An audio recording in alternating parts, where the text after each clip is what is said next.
In this video, I am going to show you how to add a TikTok feed widget on your website using Elfsight. First, head over to elfsight.com and select the TikTok feed widget from the menu list. Click on Create Widget.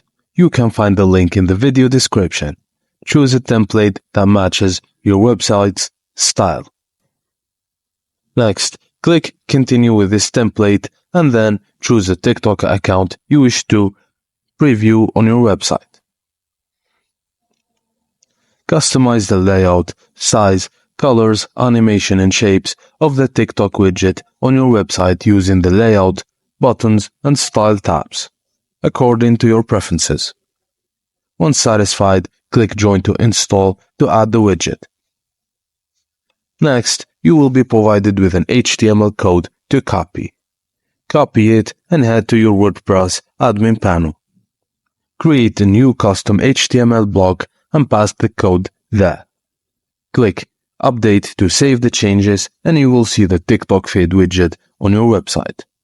And that's it, guys. Thank you for watching and please don't forget to like and subscribe for more.